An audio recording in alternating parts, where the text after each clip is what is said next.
What's up guys, Josh Mosman here from Motocross Action Magazine, and in this week's video, we're going to talk about Kawasaki going electric, the new Kawasaki KX450 that they just came out with, a YZ270F big bore that we tested, and the Husky FC450 and a few other things as well. So let's get into it. All right guys, before we talk about Kawasaki going electric, we got to talk about the new KX450 Special Edition that was just announced. I cannot wait and hope to get my hands on it soon. The MXA Wrecking Crew, this is one of the best parts of being an MXA test rider, is riding new bikes and breaking apart the little changes that they make to them to see how they feel on the track. This bike has significant upgrades and significant changes for the 2022 Special Edition 450. It's got X-Trig triple clamps, updated ECU settings, a new cylinder with polished intake ports. It's also got KYB suspension instead of the Showa suspension that you find on the standard bikes. Also the Pro Circuit Tie 6 header and muffler on that bike. So excited to try it. One thing that's interesting to note is I think it was an Eli Tomac edition bike that Kawasaki really put into place before Eli Tomac left for Yamaha. Why do I say that? Because it has the KYB suspension components on it, which is what Eli Tomac ran. He used KYB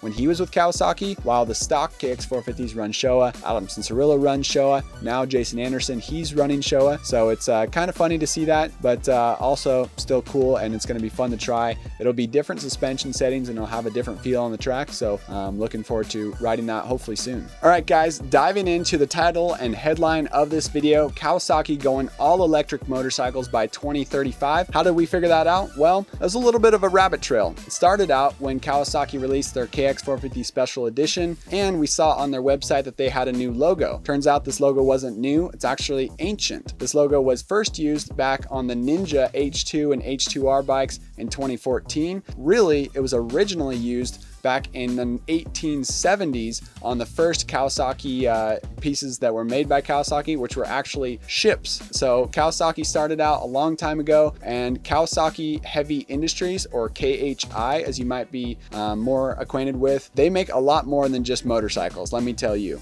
So KHI is a major corporation, and they're manufacturing heavy equipment, aerospace and defense equipment. They make industrial robots, gas turbines, and even tanker ships over in Japan. So Kawasaki Heavy Industries is a massive company, much bigger than just dirt bikes. And although that isn't very interesting to us motocross fanatics, it is interesting to note that Kawasaki recently, in the last few days, effective October 1st of this year, that Kawasaki Heavy Industries split off a new company, making it Kawasaki Motors Limited. It's a powersports specific company for Kawasaki, and it's going to be a much smaller company now. They have that new river mark logo, which comes from Kawa, which is from the beginning part of their name, Kawasaki. Kawa means river in Japanese. It's a little river mark logo is what they call it. That logo is supposedly going to be used now for Kawasaki heading towards the future. I don't know if we'll see it on a dirt bike next year or not, but it's definitely already on street bikes, and it's already on a lot of their other materials as well. So we looked into the business policy briefing. It's like a PDF talking about what Kawasaki Motors Limited's goals are. The main goal and the main change that we're going to see now is management flexibility. Basically, the quote says that the Kawasaki wants to be a flexible and agile organization that can quickly respond to changes in consumers. Basically, what good and positive nature that is for motocross riders is that maybe we'll see Kawasaki making changes to their bikes more often, spending more money and time on R&D and positive things of that nature, fixing and improving on the things that customers and consumers are looking for. Also included in that policy briefing, which is the big kicker, Kawasaki's goals to go all electric and to be super clean by 2035. So that's a long ways out, but it's also very short and close when you consider that new bikes by then in their goal would be all electric. They also announced that they plan to have 10 new electric bikes by 2025, and I suspect that most of those will be street bikes, but maybe one or two of them would be a dirt bike that's electric as well. So a lot of changes coming from Kawasaki, but also I don't think it'll be something that we'll be seeing right away, but maybe in the near future. Things are definitely going electric. If you talk to the high ups in our sport, they're definitely looking ahead to the future of Supercross, the future of motocross, the future of just motorcycles in general. Things are definitely trending electric, and I hope 4-strokes and 2-strokes never go away. I wish 2-strokes would become more popular, but here we are this week in MXA talking about the news and the things that we're hearing in the motorcycle world. So crazy stuff, but it's also interesting stuff that we need to talk about and need to keep the conversation going. In this next segment, I got to talk about the 2022 Husqvarna FC450. We just rode this bike the other day and we just released the video on this bike. It's back for 2022 with only some minor changes. We rode it out at State Fair and Ezra Lewis, one of our test riders, was sending this massive triple on it. I was pretty impressed with him sending it on the bone stock bike. It's a great way to break it in too. And it was a lot of fun riding that bike and testing it. We have a full in-depth video where we dive into all the details on that bike, and you can check that on our YouTube and on our website. We also just posted our Twisted Development Cylinder Works built Yamaha YZ270F big bore that we tested a while back. The video is out now, and that bike was a blast to ride. It had a dual injector. So basically what that is, if you've never seen one before, we got a video of it here that you'll be able to see. It's actually spraying in fuel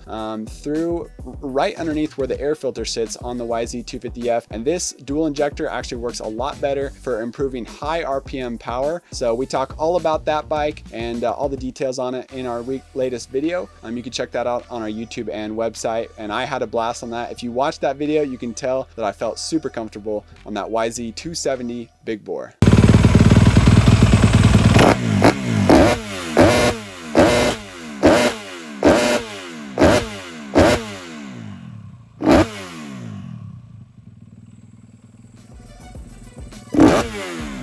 Also, got to finish this video off by talking about the latest news going on in the industry. Hayden Deegan, the 15-year-old phenom and really popular guy in the motocross, supercross world, he has signed with the Star Racing Yamaha team. It's been talked about for a long time, but it's really interesting to see that he was actually riding a factory KTM with the Red Bull factory team out at Fox Raceway a couple weeks ago. He posted a video. They brought him out to the track. They were letting him test the factory bike, trying to keep him on KTM, but he made the switch to Yamaha, and it's not super surprising as he's had a long-term relationship with Monster Energy, and Thor and a few of his other sponsors are also, transferring over from his amateur career now into his pro career. So he'll be racing the B class and the A classes for the next year or two in the amateurs, and then I expect him to turn pro as soon as he's ready. So it should be maybe 2023 or 2024 at the latest we'd see him turning pro. So crazy stuff, but it's also fun to watch and just fun to see his progression from a 50 all the way up to a 250.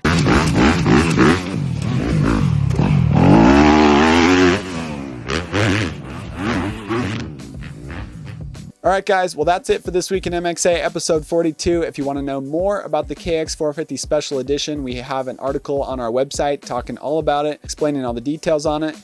If you want to know more about the YZ270F big bore that we rode, you can check out the full video on our YouTube and our website, and the full article on our website where we break apart the details on that bike. Also, the FC450 just posted that video, and got it all on our website. So thank you guys for tuning in. We'll see you guys in the next video.